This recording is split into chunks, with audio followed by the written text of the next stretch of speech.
Restons debout. Nous prenons nos Bibles, s'il vous plaît. Nous sommes dans 1 Chronique,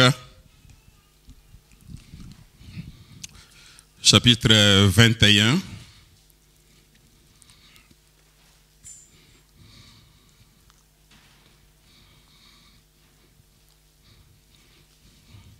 Chronique, c'est après roi. Parfois, on n'a tellement pas l'habitude de lire.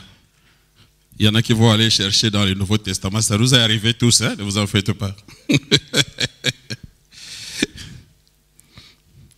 Je vais considérer quelques versets. Je n'ai pas le temps de lire tous les livres, mais quelques versets. Je lis premièrement le verset premier. 1 Chronique, chapitre 21, verset premier.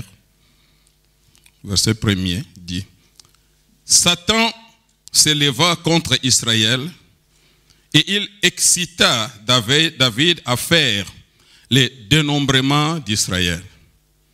Et David dit à Joab et au chef du peuple: Allez, faites le dénombrement d'Israël, depuis Beersheba jusqu'à Dan, et rapportez-les-moi afin que je sache à combien ils s'élèvent. Joab répondit: Que l'Éternel rende son peuple 100 fois plus nombreux. Verset 7. Cet ordre déplut à Dieu qui frappa Israël. Et David dit à Dieu: J'ai commis un grand péché en faisant cela. Maintenant, daigne pardonner l'iniquité de ton serviteur, car j'ai complètement agi en insensé. Verset 14. Non, verset 11 plutôt. Sorry. Gad alla vers David et lui dit: Ainsi parle l'Éternel. Accepte. Verset 12. Accepte ou 3 années de famine ou 3 mois pendant lesquels tu seras détruit par tes adversaires et atteint par l'épée de tes ennemis, ou 3 jours pendant lesquels l'épée de l'Éternel et la peste seront dans le pays, et l'ange de l'Éternel portera la destruction dans tous les territoires d'Israël. Verset 14. L'Éternel envoya la peste en Israël et il tomba 70 000 hommes d'Israël. Dieu envoya un ange à Jérusalem pour la détruire. Et comme il la détruisait, l'Éternel regarda et se repentit de ses mal. Et il dit à l'ange qui détruisait: Assez, retire maintenant ta main. L'ange de l'Éternel se tenait près de l'air d'Ornan, les Jébusiens.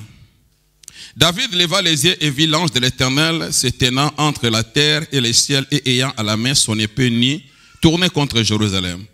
Alors David et les anciens couverts de sacs tombèrent sur leur visage. Et David dit à Dieu: N'est-ce pas moi qui ai ordonné le dénombrement du peuple? C'est moi qui ai péché et qui ai fait le mal. Mais ces brebis, qu'ont-elles fait? Éternel mon Dieu, que ta main soit donc sur moi et sur la maison de mon père, et qu'elle ne fasse point une plaie parmi ton peuple.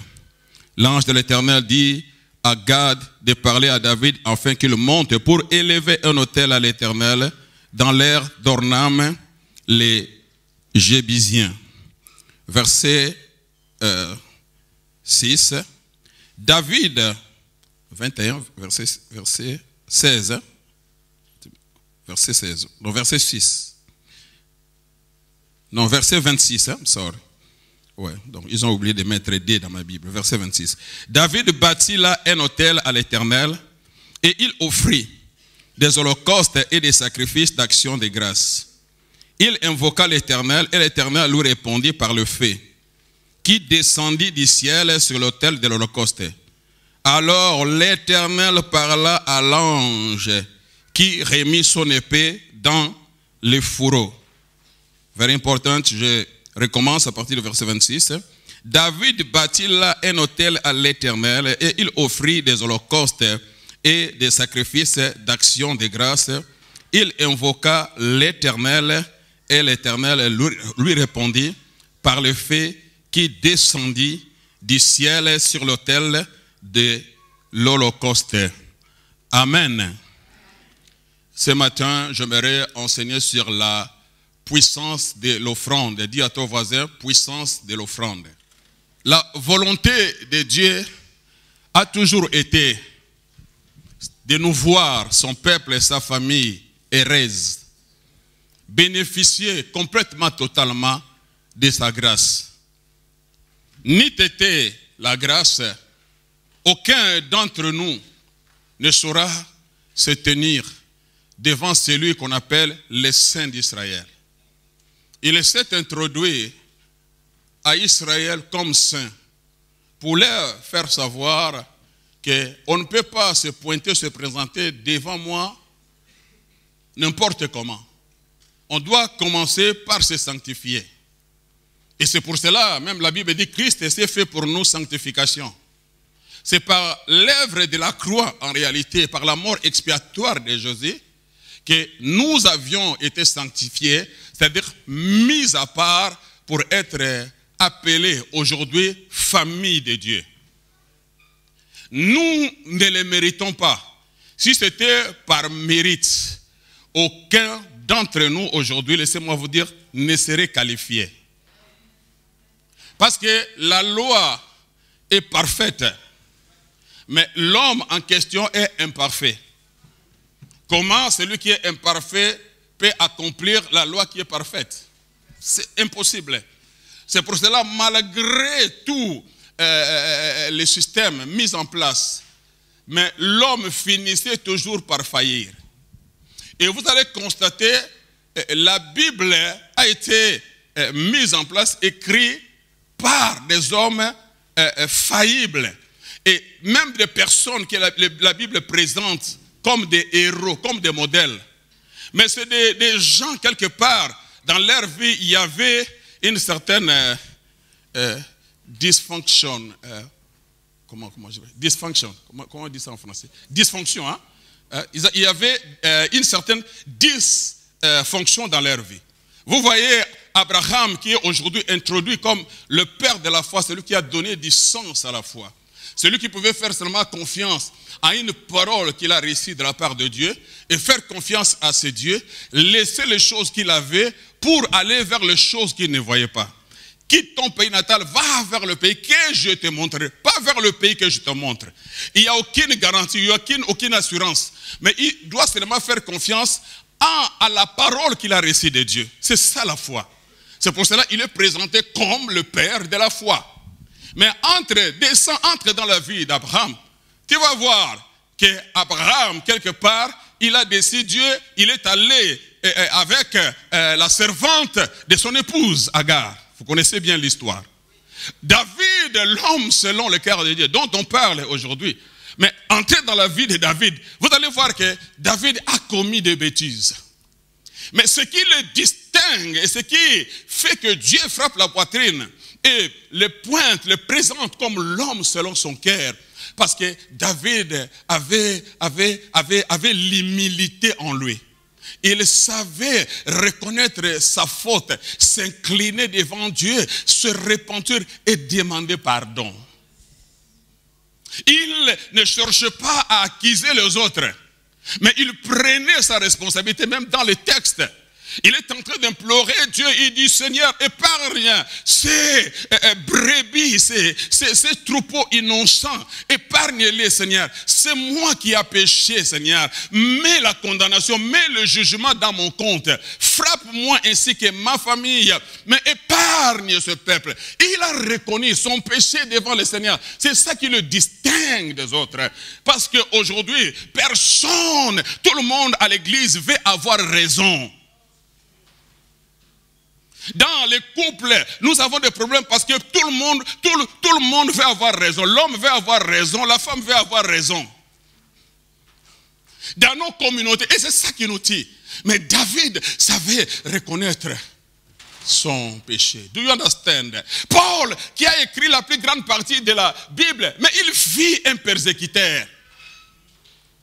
Mais la grâce de Dieu l'a identifié et a fait de lui ce qu'il est devenu. Do you understand what I'm saying to you? Donc la volonté de Dieu, c'est de nous bénir malgré nos erreurs, malgré nos failles. Mais Dieu, dans son grand amour, il est là, à côté de nous. Il est là auprès de nous comme un coach. S'il y a quelqu'un qui croit en toi, s'il y a quelqu'un qui ne baisse pas les bras sur toi, s'il y a quelqu'un qui te considère comme Dieu comment dirais-je, Dieu un rêve que Dieu ne pourra jamais abandonner. C'est-à-dire que Dieu croit en toi parce qu'il a investi en toi. Dieu ne te voit pas là où tu es, mais Dieu te voit là où tu dois être. Parce qu'il est l'auteur de ta vie. Quand il te regarde, Dieu, il te voit selon son programme, selon son plan. Et Dieu t'appelle par le nom de ta destinée. Il a appelé Gédéon vaillant héros avant même qu'il puisse remporter sa première victoire.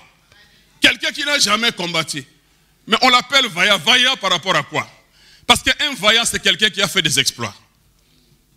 Do you understand what I'm saying to you? Donc Dieu veut que nous soyons heureux, que nous soyons bénis. Mais le royaume de Dieu est régi par des principes. Il y a des principes établis. J'ai dit, il y a des principes établis. Et l'un des principes dans Deutéronome 16, si j'ai une bonne mémoire, Dieu pose les fondements. Il dit que vous ne vous présenterez pas devant moi main vide. Pour que vous puissiez m'approcher, chacun doit avoir une offrande. Pourquoi? Parce que Dieu connaît l'importance. L'offrande fait partie intégrante du culte en réalité. Sans offrande, le culte ne sera pas culte. Parce que la plus grande offrande, ou l'offrande suprême, a été donnée par Dieu lui-même. Dieu a tant aimé le monde et il a donné son fils. Le fils unique qui est Jésus, c'est la plus grande offrande que personne n'a pu donner à la surface de la terre. Dieu a donné le meilleur. Dieu a donné son trésor. Do you understand? Et l'offrande de Jésus est devenue le sous-bassement de l'offrande dans le royaume de Dieu. Je dis l'offrande suprême de Jésus est le sous-bassement de toutes les offrandes que nous pouvons apporter. Quand tu apportes ton offrande, tu dois savoir que ce n'est pas dans ces corbeilles que nous présentons que tu poses ton offrande. Mais tu poses ton offrande sur l'offrande suprême qui est l'offrande de Jésus. Et quand tu fais cet acte, c'est-à-dire tu reconnais la valeur de l'offrande de Jésus. C'est une façon de lui rendre hommage, une façon de le remercier, de lui dire, Seigneur, je ne déconsidère pas ce que tu as fait, ce que tu as accompli pour moi. Si je suis ce que je suis, c'est grâce à toi, c'est grâce à ce que tu as accompli. C'est grâce à ta mort expiatoire et ton œuvre rédemptrice. Tu comprends cela? C'est pourquoi la Bible dit, il y a plus de joie, plus de bonheur à donner qu'à recevoir. Parce que quand nous donnons, nous exprimons notre dépendance à Dieu, notre reconnaissance, notre attachement. Nous le reconnaissons comme la source de tous les bienfaits dans notre vie. You don't understand what I'm saying to you. Mais aujourd'hui, le moment d'offrande est devenu dans nos assemblées un temps, le temps le plus peut-être négligé dans nos cultes. Parce que nous n'avons pas la révélation. C'est une chose de donner à Dieu. Mais quand on donne par révélation, ça devient différent. Tu dois savoir que lorsque tu apportes ton offrande, tu n'apportes jamais l'offrande à un homme. L'offrande, nous l'apportons à Dieu. Et nous la posons sur l'offrande suprême qui est l'offrande de Jésus. Ces corbeilles que vous voyez, c'est seulement une représentation. Mais le souverain sacrificateur aujourd'hui qui est assis à la droite du Père, c'est Jésus. Parce que dans l'Ancien Testament, ce sont les sacrificateurs, les Lévites qui recevaient les offrandes. Ils recevaient institutionnellement. Ils représentaient l'institution. Ce n'était pas personnel, mais ils représentaient l'institution qui était le temple. Mais comme ce sont eux qui étaient un par Dieu, donc ils étaient les représentants de l'institution. Comme nous, aujourd'hui, nous sommes des représentants de l'institution. Mais nous ne sommes pas propriétaires des offrandes que vous apportez. Aïe, aïe, aïe, aïe, aïe, aïe. Et ce n'est pas à moi de bénir.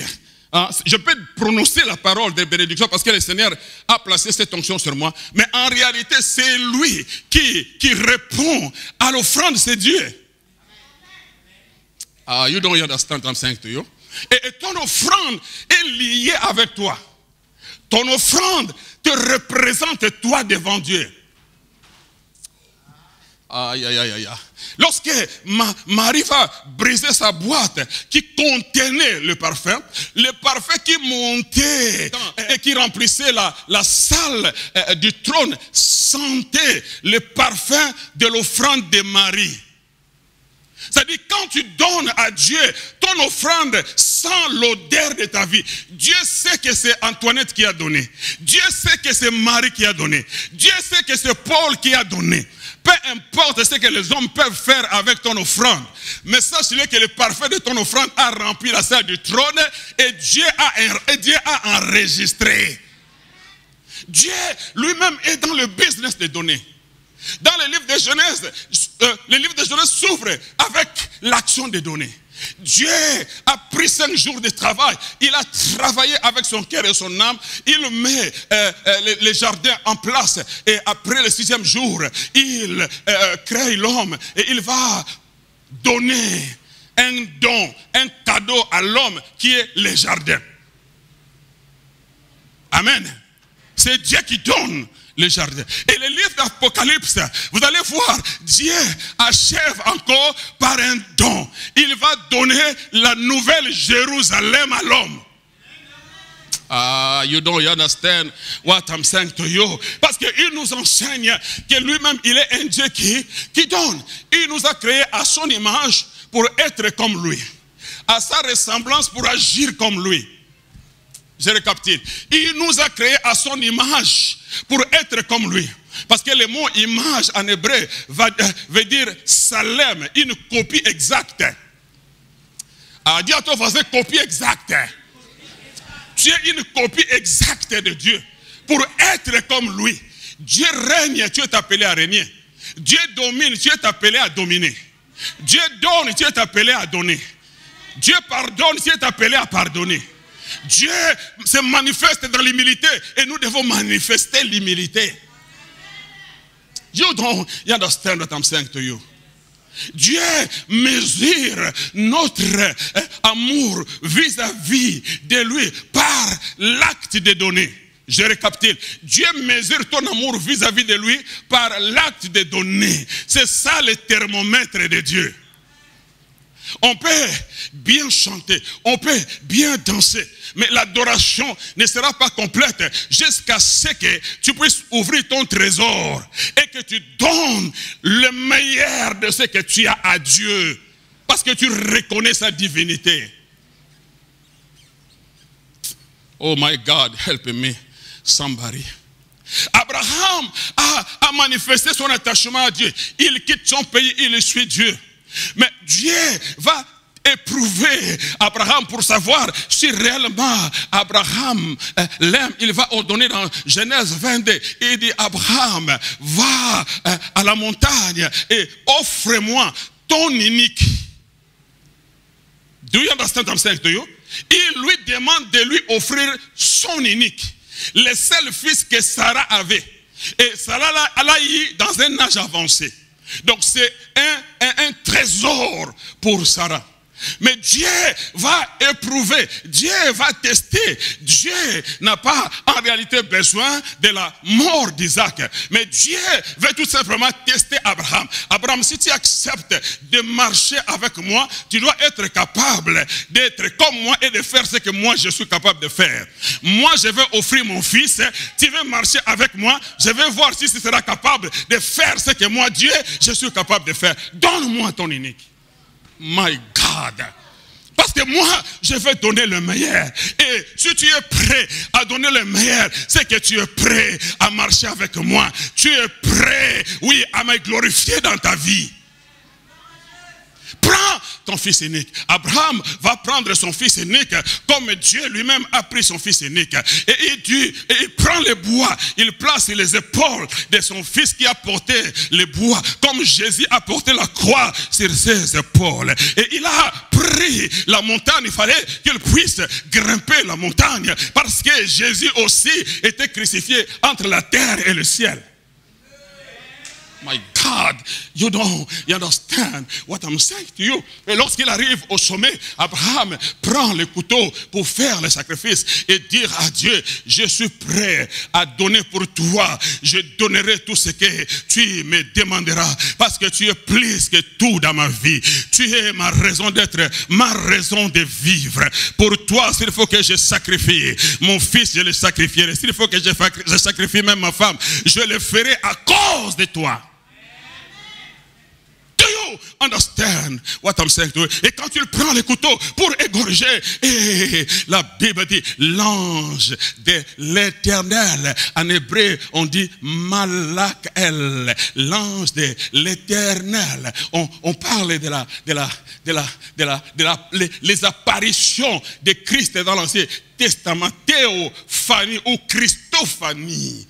Christ se manifeste dans l'Ancien Testament. Do you understand? Quand on parle de l'ange de l'Éternel, c'est la manifestation de Christ. C'est pour cela dans les livres d'Hébreux, on dit Christ était égal aux anges. Christ est devenu égal aux anges quand il s'est manifesté en tant que l'ange de l'Éternel.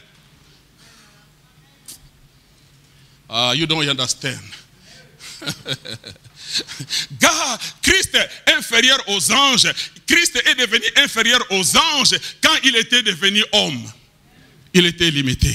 Christ est supérieur aux anges après la résurrection. My God. You don't understand what I'm saying to you. Et c'est pour cela, lorsque Abraham va offrir le meilleur de ce qu'il avait, les trésors qu'il possédait, comme Dieu n'a pas épargné, la Bible dit, son fils unique, mais il a sacrifié parce qu'il voulait avoir une moisson. Dieu lui-même a marché dans le principe. Do you understand? Dis à ton voisin, tu dois marcher dans le principe. Parce que Dieu lui-même a marché dans le principe. Tu ne peux pas avoir une moisson si tu ne plantes pas ta semence. J'ai dit, tu ne peux pas avoir une moisson, une récolte, si tu ne commences pas par planter la semence.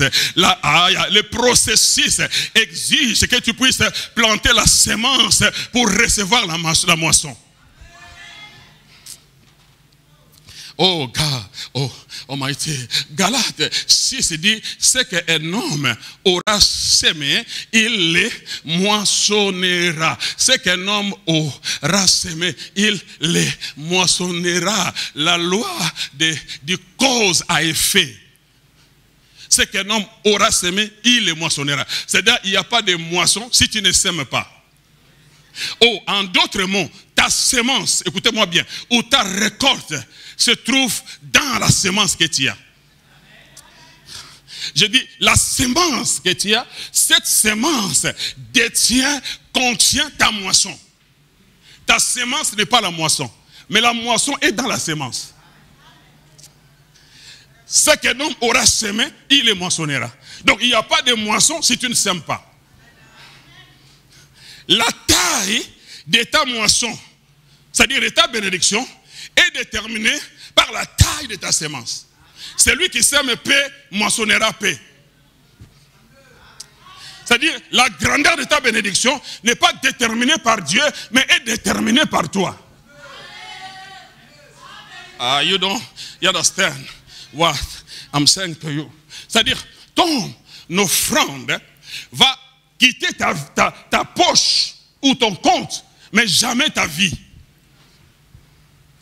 J'ai dit, ton offrande que tu donnes quitte ta poche, quitte ton compte, mais jamais ta vie.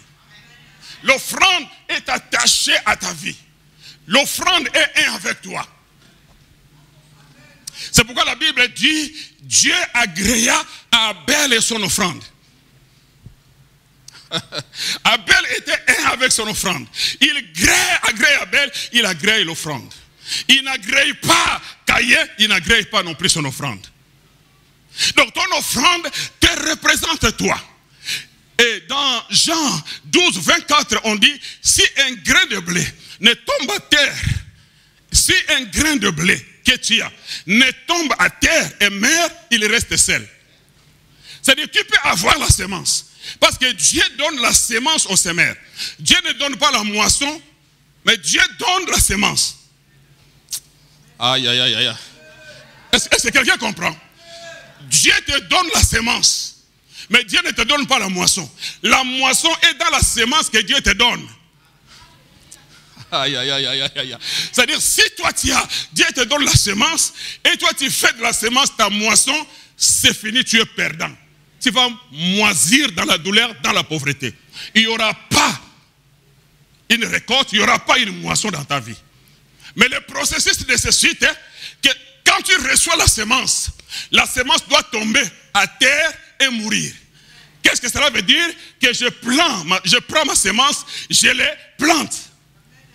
Quand tu plantes la semence, tu as l'impression que tu as perdu ta semence. C'est comme si la semence est morte. Hein? Un fermier qui vient, il plante, il rentre chez lui, main vide. C'est comme s'il a perdu sa semence. Parce que ses yeux ne voient plus rien. Il a seulement confiance au principe de Dieu, que parce que j'ai semé, au temps marqué par Dieu, je vais récolter. Il fait confiance seulement au principe de Dieu. Mais au niveau de ses yeux, rien ne lui garantit qu'il aura une moisson. Mais il sait en lui, par rapport au principe naturel, que parce que je plantais, je vais récolter. Mais si un homme qui n'a pas la foi en Dieu, mais il a quand même confiance au principe établi par Dieu, à combien plus forte raison, toi qui fais partie de l'alliance avec Dieu? My God. Ça veut dire, quand nous apportons nos offrandes, ton offrande, ta semence entre dans le processus. Les grains tombent à terre. Ce que tu donnes à l'église. Il ne faut pas regretter. Dire, oh, je ne sais même pas. Oh, ce prédicateur-là, il a tellement bien parlé. Je n'avais pas envie, oh, mes $100, oh, ça, mes 100 €. Non. Tu donnes. Tu rentres à la maison. Plus rien dans ta poche. Plus rien dans ton compte. Parfois, tu es embrouillé. Tu ne sais même pas comment payer tes factures. Mais en toi, tu as foi au principe de Dieu. Tu sais que ma semence a quitté ma poche, mais jamais ma vie. Oh, ma semence est dans le processus. Pour que les grains de blé puissent pousser, elle doit disparaître. Elle doit être serrée. Quand elle est serrée dans la terre, vous ne les voyez plus. Et la Bible ajoute, il doit mourir. Si le grain ne meurt pas, elle ne peut jamais avoir la moisson. My God, tu dois avoir l'impression que la semence que Dieu t'a donnée, parce que Dieu donne la semence au semeur. Dieu ne donne pas la moisson au semeur, mais Dieu donne la semence au semeur. Je sais que quelqu'un est en train de comprendre ce que je suis en train de te dire. Dieu t'a donné une semence, mais une semence que Dieu, dans la semence que Dieu t'a donnée, il y a ta moisson. Si tu gardes la semence, tu détruis ta moisson, tu détruis ton futur. Je recommence. Parce que beaucoup, tu as ce que tu as. Tu crois que c'est ça ta moisson. Tous les programmes de la vie, tu les fais avec ce que tu possèdes de là. D'ailleurs, ça ne suffira pas. Parce qu'en réalité, ce que toi tu crois être la moisson, n'est pas la moisson, mais c'est la semence. Ta moisson est dans cette semence. Aïe, aïe, aïe, aïe. Si tu plantes la semence, et la semence va produire la moisson. My God. You don't you understand what I'm saying to you? Oh, good God. Oh, Almighty. Et dans 1 Samuel, on parle d'une femme appelée Anne. Anne, son nom, Anna, en hébreu, veut dire tout simplement grâce ou s'incliner vers quelqu'un pour lui faire du bien. S'incliner vers quelqu'un pour lui faire du bien. C'est ça la signification du nom Anne. Do you understand? Et Dieu est celui qui s'incline vers nous en Jésus-Christ pour nous faire du bien. Aïe, aïe, aïe. You don't understand. J'ai dit Jésus, Dieu en Jésus-Christ, il s'est incliné vers toi pour te faire du bien alors que tu ne le mérites pas. Et Anne est une femme de prière. Anne est une femme qui gênait, une femme qui honorait Dieu, une femme qui était prête à parcourir des kilomètres pour aller offrir une offrande à Dieu. Et la Bible dit, c'est son mari, Elkana, qui lui offrait double portion par rapport à ce qu'il donnait à sa rivale. Mais lui, elle recevait double portion. Et chaque année, elle venait pour offrir à Dieu à Silo. Do you understand what I'm saying to Silo? Qui veut dire lieu de repos. Lieu de repos. Parce que l'offrande nous amène dans le repos de Dieu. J'ai dit l'offrande t'amènera dans le repos de Dieu. Je recommence, je dis, l'offrande t'amènera dans le repos de Dieu.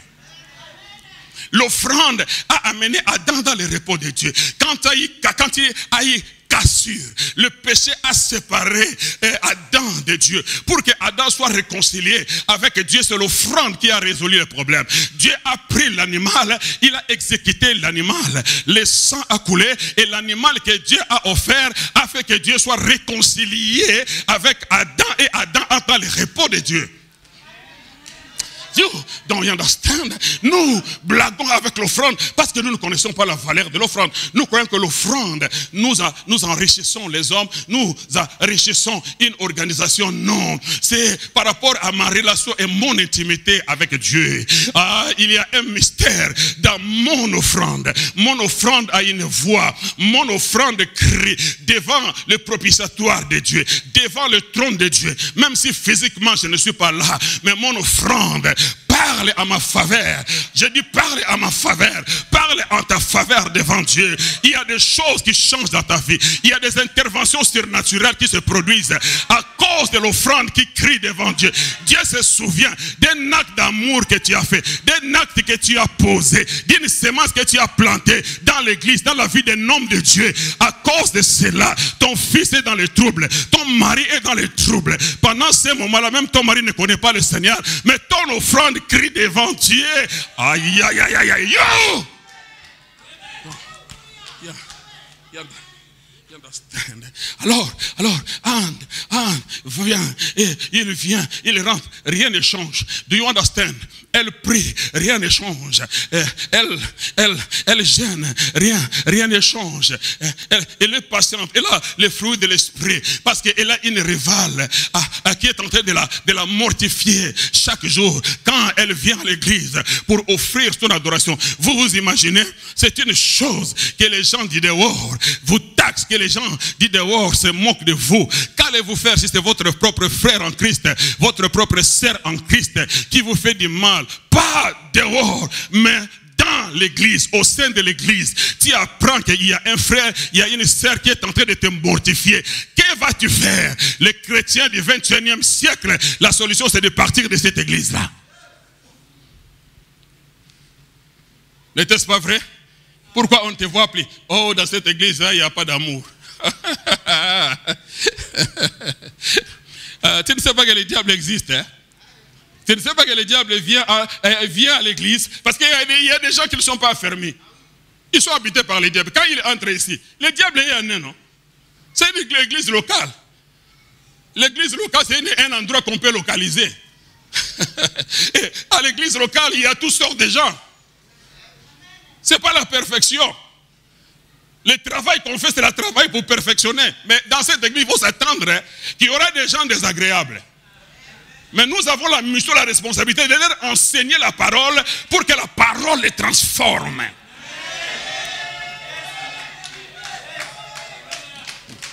Que vous soyez des témoins de leur changement, de leur transformation, de leur métamorphose, de leur évolution. Ils sont venus ici, ils mettaient tout le monde mal à l'aise, mais un jour, ils deviennent des modérateurs. Aïe, aïe, aïe, aïe, aïe, aïe, aïe, aïe. You don't understand what I'm saying to you. Parce que la parole a fait son travail et le Saint-Esprit a accompli son plan dans leur vie. C'est ça l'église. Ne vous attendez pas que tout le monde soit agréable. Supportez-vous les uns les autres, c'est dans la Bible. Pourquoi Dieu dit ça? Parce qu'il sait qu'il y aura des gens désagréables et qui vont agir désagréablement envers nous.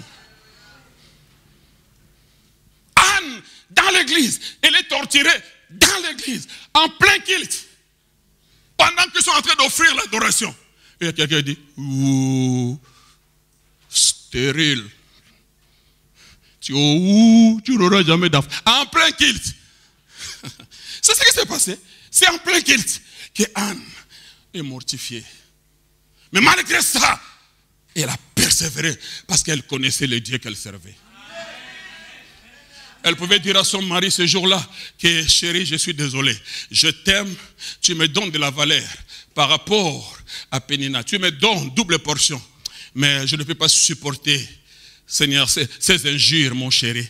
Excusez-moi, aujourd'hui je ne vais pas aller. Mais il a dit, non, Maréwat, peu importe, je connais les dieux que je sers.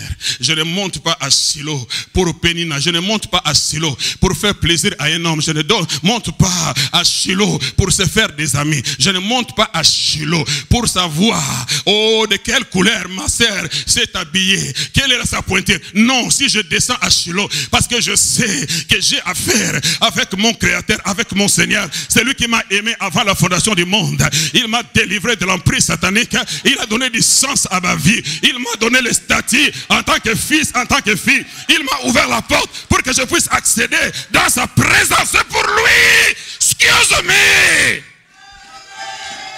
Ne perds pas ton temps. N'essaye pas de me persuader. N'essaye pas de me convaincre pour que je puisse quitter mon environnement. Je connais ce que je suis et je sais ce que Dieu veut faire avec. Excuse me.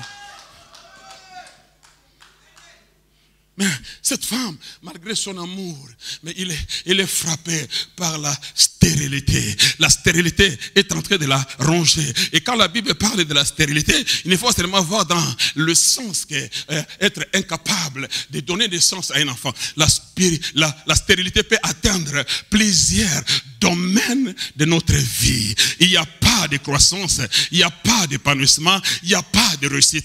Les choses que tu fais, mais tu as l'impression que tout est bloqué parce qu'il y a une semence, il y a un virus de la stérilité qui est en train de ronger ta vie. Do you understand what I'm saying to you? Mais Anne, parce qu'elle priait, parce que la prière nous amène dans la révélation. Et la révélation nous amène dans notre percée. Anne a eu sa percée. Elle a compris, elle a dit non, cette situation va changer. J'ai prié, rien n'a bougé. J'ai donné l'offrande que mon mari m'a donnée. Rien n'a bougé. Mais cette fois-ci, il faut que je puisse donner quelque chose qui doit venir de moi. Et la Bible dit que ce qu'un homme aura semé, il les moissonnera. Good God Almighty, la loi de la semaille dit ceci: tu vas récolter la semence selon l'espèce du gré que tu as planté. Si tu as planté un manguier, tu récolteras des mangues. Anne a besoin des enfants. Donc il ne peut pas planter une mangue, il doit planter un enfant. Mais elle n'en a pas. Elle n'a pas la capacité, elle n'a pas l'habileté de produire. Mais elle dit, je vais donner par la foi. Ah, dis à ton voisin, je vais donner par la foi. Aïe, aïe, aïe, aïe, aïe, aïe, aïe, aïe. Je veux donner, physiquement parlant, naturellement, je ne vois pas, je ne le possède pas. Mais dans mon cœur, je dis que ça peut être possible avec Dieu. Oui, Dieu peut me donner. Dieu peut me donner la semence. Il a compris le principe que Dieu ne donne pas la moisson, mais Dieu donne la semence au semeur. En d'autres mots, il est allé demander à Dieu de lui donner la semence. Seigneur, si tu me donnes la semence, je te garantis que je planterai ma semence dans les royaumes. Aïe, aïe, aïe, aïe, aïe, aïe, aïe, aïe. My God, my God, my God. You don't understand. Pendant qu'elle priait, sa prière a été exaucée. C'était comme déjà fait pour Dieu. J'ai dit c'était comme déjà fait parce qu'il sonde les cœurs et les reins. Il savait que Anne était juste et il était un emballage déjà préparé par Dieu parce que nous accomplissons les choses que Dieu a déjà arrêtées d'avance.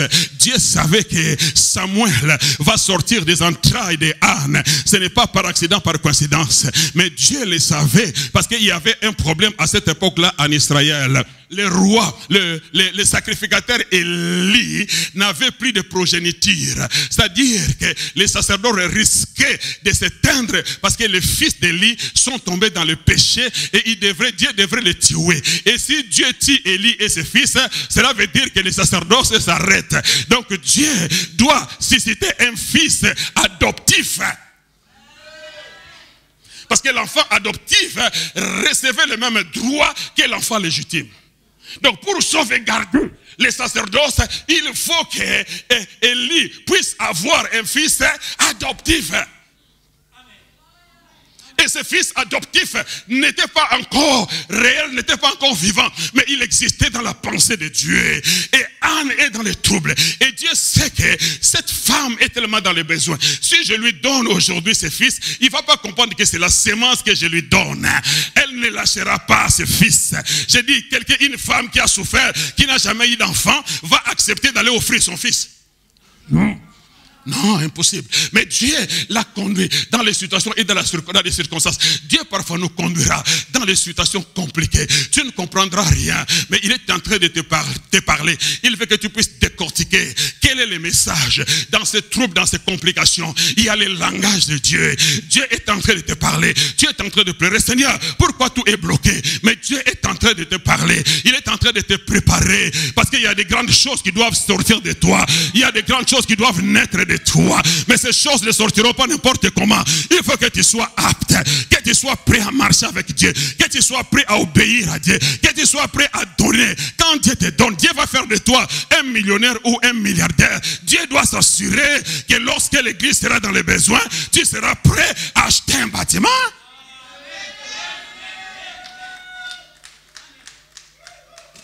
Il n'est pas impressionné par nos paroles. Oh Seigneur, si je gagnais à la loterie, tu as seulement gagné à la loterie pour soutenir l'œuvre de Dieu. Non, si tu es fidèle dans ton salaire de 1000 euros, Dieu te fera confiance dans un salaire de 10 000 euros. Si tu donnes 100 euros, quand tu touches 1000 euros, quand tu auras 10 000 euros, tu donneras 1000 euros. Tu gagnes 1000 euros, tu n'arrives pas à donner 100 euros. Soyons sincères, enlevons nos masques. Et aujourd'hui, si Dieu te donne 100 000, toi, tu vas donner 10 000. Ah, Dieu te connaît, dit. Arrête, ça c'est des émotions.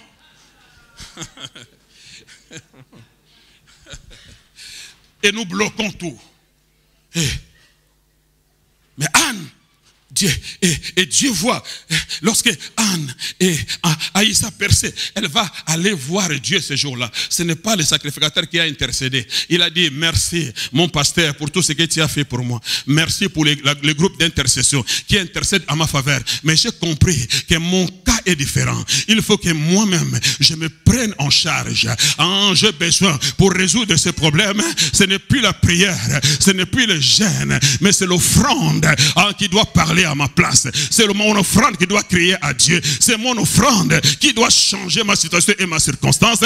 Et il est allé voir Dieu. Et sa prière était en accord avec Dieu. Il dit, si vous priez selon ma volonté, je vous donnerai ce que vous demandez. Selon ma volonté. Beaucoup de gens prient, mais ils ne prient pas selon la volonté de Dieu. Ils demandent pour se satisfaire. Ils demandent pour se faire un nom. Ils demandent pour bâtir leur empire. Mais Dieu dit, si tu pries selon ma volonté, Anne a prié selon la volonté. Quand il dit, si tu me donnes un enfant, je te le donnerai. Et c'était la volonté de Dieu. Parce que Dieu avait besoin de cet enfant dans son temple, afin de devenir sacrificateur. Et Dieu va donner l'enfant. La Bible dit, au courant de la même année, après avoir apporté son offrande par la foi, Dieu avait déjà exaucé, Dieu avait déjà consommé l'offrande qu'elle avait donnée par la foi. Et les effets ont commencé.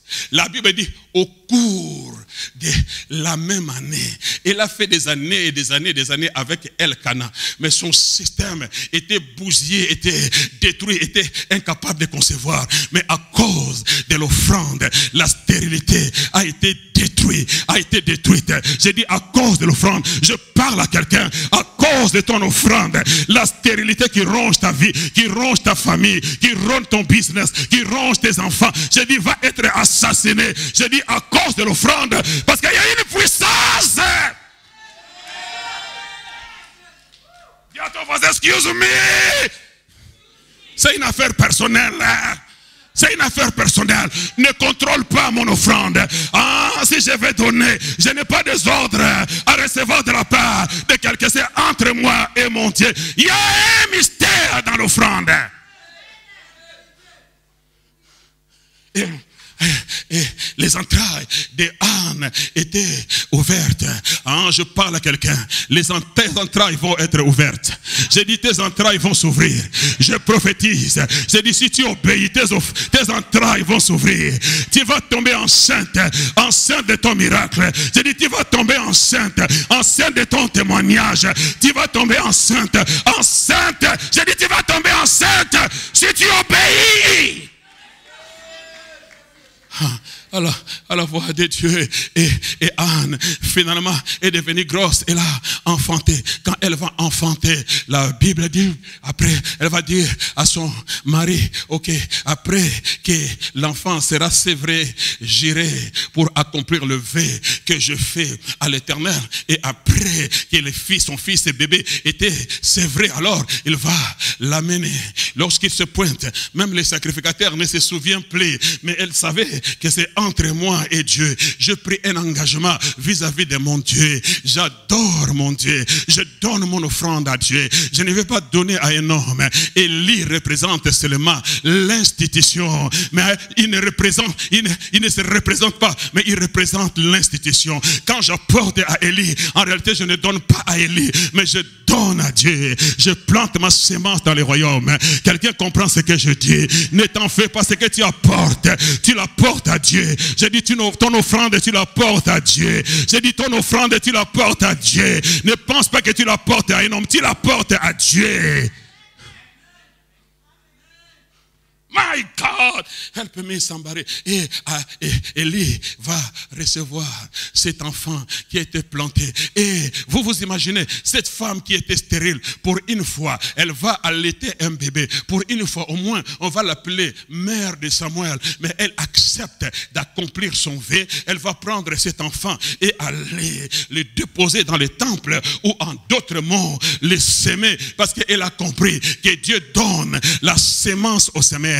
Que cet enfant n'est pas ma moisson, mais cet enfant est la sémence que Dieu m'a donnée. Peu importe comment, combien cette sémence apparaît. Ça peut paraître 1 million, ça peut paraître 500 000, ça peut paraître 100 000, ça peut paraître 10 000. Mais dans mon esprit, je sais que ça, ce n'est pas la moisson. Si c'était ma moisson, je saurais que ça, c'est ma moisson parce que j'avais planté. Mais parce que je n'ai pas planté, je comprends. J'ai compris que ça, c'est ma sémence. Peu importe comment elle paraît, mais je vais obéir à Dieu, je vais honorer Dieu, parce que ce que Dieu a pour moi est plus que ce que j'ai, et plus que ce que je vais s'aimer. My God, mon offrande va quitter ma poche, mais jamais ma vie. Ma moisson est dans mon offrande, ma grande moisson est dans mon offrande. Do you understand? Et Anne, lorsqu'elle donne, elle rentre chez elle ce jour-là, elle devait maintenant apprendre à vivre sans enfant. C'est ce qui se passe. Tu es venu, tu as mis 500 €. Et le diable est tellement malin. Quand tu rentres à la maison, il y a la lettre EDF. Dans 2 jours, si tu ne payes pas, mais nous serons obligés de couper. Tout de suite, le diable te fait passer les 500 € que tu as donnés à l'église. Yeah. Mais Satan, c'est un menteur. Mais c'est lui qui a donné par révélation. Il voit la facture. Il va faire ce que Josaphat a fait. Il prend la lettre que l'ennemi l'a envoyée. La Bible dit, il l'a amené devant le temple de Dieu. Il a dit à Dieu, ce n'est pas moi. Il se moque de toi, Seigneur. Il a dit, aucun Dieu ne saura me délivrer de sa main, Seigneur. Ce n'est pas mon problème, c'est ton problème. Tu dois t'en occuper. Do you understand? C'est ça un homme qui a la foi. Il n'est pas commandé par les situations et les circonstances, mais il a foi en Dieu, parce que tu as donné à Dieu. Peu importe, tu vas prendre cette facture et tu vas aller vers Dieu et lui dire, tu es mon Jéhovah Jireh, tu es ma source intarissable, Seigneur. Tu dois te charger, tu dois t'occuper de ces dossiers. Et la Bible dit, pour Arrivé à la fin, la Bible dit qu'après, Anne va maintenant récolter une grande moisson. À part Samuel, il va avoir maintenant 5 autres enfants. C'est-à-dire 3 filles et 2 garçons. Do you understand? 3 filles et 2 garçons. Elle a semé un. Ah, you don't understand. Mais elle va récolter. C'est un principe. Son offrande a quitté sa vie, a quitté sa poche, a quitté sa maison, mais jamais sa vie. Et cette semence va produire une grande moisson. Aïe, aïe, aïe, aïe, aïe, aïe, aïe, aïe, aïe, aïe. Je parle à quelqu'un. Je dis, je parle à quelqu'un. Oh, il y a un projet de paix, un projet de bonheur que Dieu a mis en place pour ta vie. Mais tu dois seulement marcher dans le principe. Et l'offrande, c'est un mystère que le diable a réussi à ternir pour que les gens aujourd'hui ne soient plus prêts à donner. Il y a tellement eu de choses. Il y a tellement eu d'habits. Il y a eu tellement eu des aventures. Des soi-disant hommes de Dieu qui sont venus, ils ont demandé des 1000, ils ont demandé des 10 000, donne 10 000, Dieu va te bénir dans 5 jours. Et les gens ont été tellement décis et ils ont pris la décision de ne plus donner sans tenir compte. Quand tu prends cette décision, c'est ta vie que tu détruis parce que tu n'es pas censé donner à un homme, mais toi tu donnes à Dieu. J'ai dit toi tu donnes à Dieu, c'est un principe. Ce que tu as produira ce que tu n'as pas. Je recommence, ce que tu as produira ce que tu n'as pas. Écris ça, ce que tu as produira ce que tu n'as pas. J'ai dit ce que tu as produira ce que tu n'as pas. Anne avait Samuel, Samuel a produit ce que Anne n'avait pas. Ah, you understand. Pierre avait la barque. Quand il a semé sa barque, il n'avait pas les poissons. Mais quand il a semé la barque, il a eu ce qu'il n'avait pas. Ce que tu as produira ce que tu n'as pas. Je suis à la fin de mon message. Je n'ai même pas touché David, mais on aura le temps, les jours sont là, ça c'est la maison. Le Saint-Esprit a conduit les choses à sa manière. Hein? Je reviendrai avec la grâce de Dieu pour toucher David, mais c'est dans le même sens. Mais quand on se laisse conduire par le Saint-Esprit a voulu exploiter l'histoire de Anne. Peut-être il y a une Anne ici, une personne qui est désespérée, une personne qui ne sait plus comment faire. Tu as essayé de tout faire, mais ça n'a jamais marché. Tu as l'impression qu'au jour le jour, plus que les jours avancent, plus que ta situation se dégrade. Et autour de toi, il y a des péninas qui sont en train de te mortifier, qui sont en train de te décourager, qui sont en train de se moquer de toi, qui sont en train de faire en sorte que tu quittes le terrain de la foi et que tu commences à douter de ton Dieu. Alors que toi, tu es un instrument puissant entre les mains du Seigneur. Alors que toi, tu es le Job de ta génération. Alors que toi, tu es le Tabitha de ta génération. Ton offrande criera en ta faveur. Ton offrande refusera ta mort. J'ai dit ton offrande refusera ta mort. L'offrande de Tabitha a refusé la mort de Tabitha. Quand quelqu'un meurt, on doit aller l'enterrer. Mais la Bible dit concernant Tabitha, ces femmes qui bénéficiaient de la grâce de Tabitha, des bienfaits de Tabitha, la Bible dit ils ont pris les offrandes que Tabitha leur donnait. Ils ont amené ces offrandes devant les représentants de Dieu. En l'occurrence Pierre. Pierre n'a jamais vu une chose pareille. La Bible dit quand Pierre est arrivé, ces femmes sont venues l'entourer avec les offrandes de Tabitha. Ils ont dit, homme de Dieu, fais tout ce qui est à ton pouvoir pour que cette femme revienne à la vie. Cette femme ne mérite pas la mort. Mais Tabitha n'était pas dans les 5 ministères. Il n'était ni pasteur, ni évangéliste, ni docteur. Même le nom de son église n'est pas mentionné. Le nom de son pasteur n'est pas mentionné. Mais son nom est mentionné. Je parle à quelqu'un. Tu n'as pas seulement besoin d'être visible pour croire que Dieu peut t'élever. Tu viens ici, personne ne parle de toi. Mais à cause de tes offrandes, Dieu va t'élever. J'ai dit Dieu va t'élever. Il va élever ton entreprise. Il va t'élever ta maison de coiffure. Il va élever ton atelier. Il va élever ta boutique. Dieu va faire en sorte que tout le monde sache que sa main est sur toi.